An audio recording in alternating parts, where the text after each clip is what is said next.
Salut, c'est Arnaud, bienvenue dans cette nouvelle vidéo du journal d'une installation. Alors, qu'est-ce qui s'est passé cette semaine? Cette semaine, comme convenu, donc, nous avons reçu avec Maxime le compromis, en tout cas la version papier du compromis de cession de la pharmacie qui va être achetée par notre collègue Maxime et pour lequel nous sommes investisseurs à raison grosso modo de 50-50. Donc, écoutez, Gilles Andrieux du cabinet Espace a fait encore une fois un travail exceptionnel. Un compromis qui est très clair, très complet. Alors, évidemment, quelques coquilles. Alors, pour la rédaction de la partie juridique, Gilles, il est épaulé par le cabinet Gaumont, de Maître Gaumont. Alors, Maître Gaumont, nous, on l'a connu par l'intermédiaire du cabinet Burette, qui est notre comptable. Maître Gaumont, c'est lui qui nous a fait la réalisation de notre SARL en SEL ARL et qui nous a constitué également notre SPFPL sous la forme d'une société par action simplifiée, une SAS. Notre SPFPL nous a permis, dans un premier temps, de financer la pharmacie de notre collègue et amie Hélène sur Pavilly. Cette SPFPL, elle jouit de la remontée d'une partie des dividendes de notre SEL, donc elle s'enrichit tous les ans avec un petit capital. Par ailleurs, elle s'enrichit également d'une remontée de dividendes de la part de notre collègue Hélène à chaque réalisation de bilan. Donc on va en avoir là cette année. Et donc ce qui va nous permettre de participer au financement de l'installation de Max. On a reçu le compromis donc qui émanait du cabinet Gaumont avec quelques petites coquilles, mais rien de très important. Des coquilles notamment au niveau des noms de société, des coquilles au niveau des dates de cession, de finalisation, des petites coquilles sur des primes, mais rien de très très grave. On prend le temps de le lire, c'est un document qui fait une quarantaine de pages, qui répertorie un petit peu tous les éléments propres à la vente d'un fonds de commerce, car là on est en train de réaliser l'achat d'un fonds de commerce. Donc voilà, on le vise, il y a une version 1, il y a une version 2, il y a une version 2 bis, qui a été étalée sur l'ensemble de la semaine. On avait rendez-vous avec Max ce jeudi à 16 h, c'est un rendez-vous qui a pris 2 heures. Donc, était présent Maître Gaumont, forcément, Gilles Andrieux, du cabinet Espace, la vendeuse, Maxime et moi-même. Et donc, on a relu ce compromis de cession ensemble. Nous, on a été particulièrement vigilants, donc c'est la vente d'un fonds de commerce, donc il faut bien comprendre qu'en fait, on rachète l'intégralité de l'activité de la structure et qu'elle est épurée de tous les contrats qui sont rattachés à la vendeuse. Donc on s'assure de tous les contrats qui restent rattachés à cette structure. On vérifie donc que le prix de vente soit correct, on vérifie que les noms des différents intervenants soient corrects. On vérifie également tout ce qui est éléments corporels et éléments incorporels, on vérifie le bail. On vérifie également les conditions de départ de la personne qui vend. Alors, c'est toujours un petit peu subtil ça, parce qu'en fait, les personnes qui vendent, on leur met une clause de non-concurrence. Alors, comment nous on aborde ça avec Marc-Antoine et comment on a abordé ça aussi avec Maxime, tu le verras, souvent, les pharmaciens qui vendent ont peur en fait de vendre et de se retrouver sans activité. Et cette clause de non-concurrence, ils le vivent un petit peu comme une exclusion au fait de travailler, alors qu'en fait c'est juste une limitation pour éviter le risque de démarchage de la part de l'ancien pharmacien d'une partie de la patientèle que tu rachètes finalement en fait avec le rachat de ton fonds de commerce. Donc nous, notre politique, en vérité, ça n'a été jamais d'être trop dur et ferme avec cette clause. Alors on essaye de respecter quand même une certaine distance, hein, c'est-à-dire qu'on va limiter l'activité d'un pharmacien, notamment en termes de salariat, dans un environnement relativement proche. Nous, on fixe un cerclage de 3 à 4 km autour de la pharmacie qu'on rachète. Alors souvent, en fait, les pharmaciens qui vendent ont l'impression que ils peuvent entraîner une perte d'activité parce qu'ils partent de la pharmacie. En vérité, je pense que si on arrive avec un bon projet, avec une bonne volonté, les patients, ils sont certes fidèles à une pharmacie, à un pharmacien, mais ils sont surtout, et je pense, fidèles à un lieu. Et si on est en capacité de leur apporter encore mieux que le prédécesseur, il y a 95% de chances que même si le pharmacien était bon avant, que les patients restent rattachés à leur pharmacie, parce que tout simplement, en fait, c'est la pharmacie la plus proche, la plus confortable, la plus disponible. Donc en fait, c'est une clause sur laquelle je ne me bats pas trop. En tout cas, je ne pense pas que ça soit trop nécessaire de se battre. Par contre, très clairement, là où il faut être vigilant, en fait, c'est la capacité à un pharmacien de se réinstaller à proximité. Là, par contre, il faut très clairement faire jouer le principe de non-concurrence et étaler le cercle plus loin.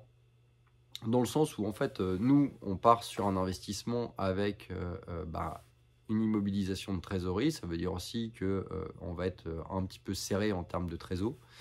On va peut-être devoir faire des travaux, etc. Tandis que le vendeur, lui, repart avec un capital. Et là où il faut être vigilant, par contre, c'est que tu ne te retrouves pas avec un pharmacien qui soit bon, avec beaucoup de sous, et qui ait la possibilité, par exemple, de racheter une licence à moins de 500 mètres ou moins d'1 kilomètre, et qui réalise un énorme pôle qui, au-delà de sa propre compétence, te fasse une concurrence indirecte. Donc, c'est plutôt l'idée d'éloigner le plus possible de ta structure une personne qui a beaucoup d'argent et qui pourrait éventuellement te nuire à ton propre projet professionnel. Donc ça, par contre, on est assez vigilant sur la notion de réinstallation qui, elle, contrairement à une activité de type salarial, me paraît être un peu moins pertinente. Voilà, donc c'était un rendez-vous qui a pris 2 heures. Autre point sur lequel on a été relativement vigilant, c'est le maintien du stock. Alors, cette pharmacie, normalement, Maxime est censé en prendre possession aux alentours du mois de novembre 2024. Donc, la discussion sur le stock, elle est quand même assez importante dans le sens où la vendeuse, elle a déjà fait ou elle va être amenée à passer des commandes sur des produits hiver. Alors, si elle est déjà faite, ok, pas de problème. Si elle ne les a pas encore fait, il n'est pas question aussi qu'au moment où mon collègue Max reprenne cette pharmacie, il se retrouve sans stock. Comme je te l'ai dit, rachat de fonds, tous les contrats sont clos, donc ça veut dire qu'il va arriver dans une pharmacie sur laquelle il va falloir relancer les contrats, retrouver les représentants, qui vont évidemment le solliciter, mais ça va demander un certain temps, tout ça. Et donc, on est vigilant sur un maintien de stock. Alors, aussi bien en termes de chiffre d'affaires global, donc avoir un ratio d'à peu près une dizaine de pourcents me paraît tout à fait justifié, en hors taxe, en tout cas, mais également en TVA. Voilà, de façon à ce qu'il y ait une répartition équitable, ou en tout cas qui soit stable, par rapport à ce que la précédente propriétaire ou le propriétaire a pu faire. C'est-à-dire pas trop chargé en générique, contrairement à une décharge sur du conseil. Qu'il est arrivé par exemple que certains vendeurs achètent un maximum de générique, touchent la remise, se barrent, clôturent leurs exercices, et nous, en fait, l'acquéreur se retrouve avec un volume considérable de générique, sans remise arrière, et donc, de fait, avec un stock qui lui coûte excessivement cher. Donc, maintien du stock, maintien de bons ratios et de ratios cohérents en termes de TVA. Et en l'occurrence, également, la question a été posée sur la politique des vaccins anti-grippe, savoir si la personne qui vend avait effectivement bien validé ses commandes de vaccins anti-grippe, de façon à ce que mon collègue Max, lorsqu'il allait être amené à reprendre la pharmacie, se retrouve avec des vaccins.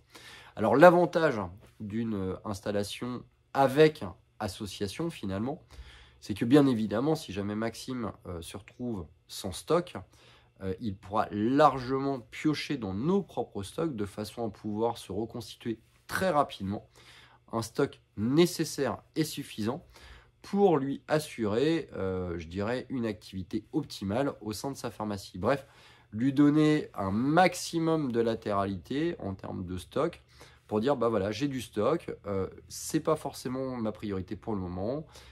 Ma priorité pour le moment, c'est le comptoir, c'est regagner du patient, c'est me faire mon image.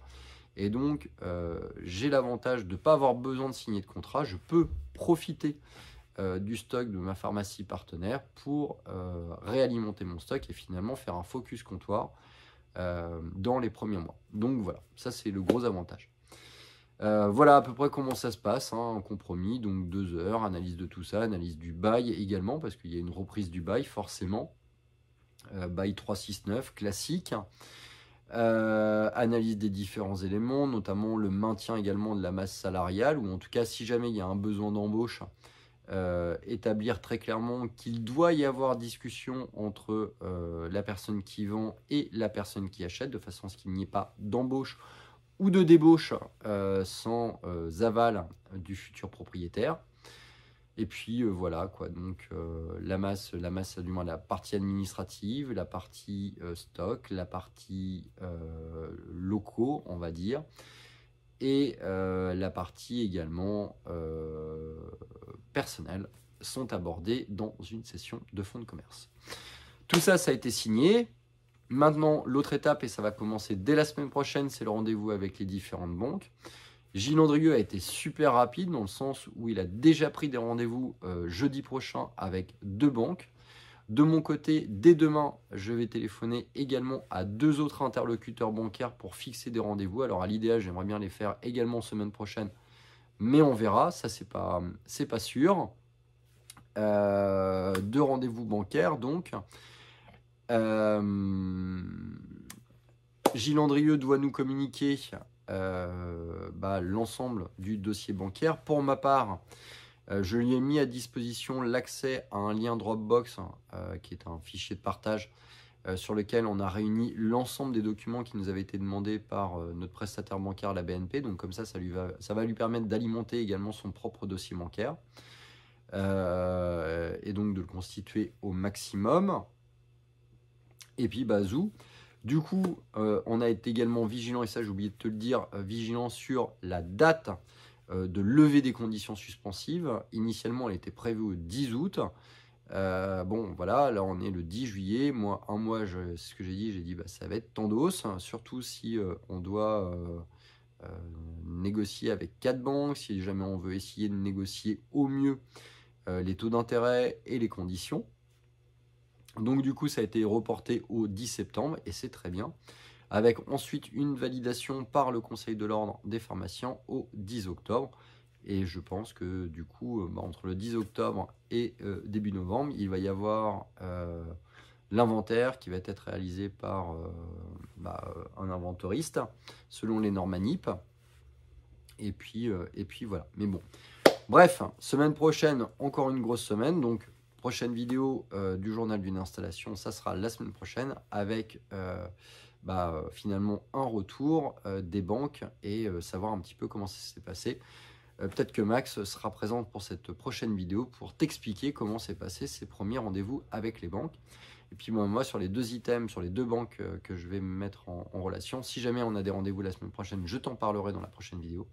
Sinon, ça sera dans la suivante. Voilà. Je te souhaite une bonne fin de semaine. Je te dis à très bientôt pour une prochaine vidéo.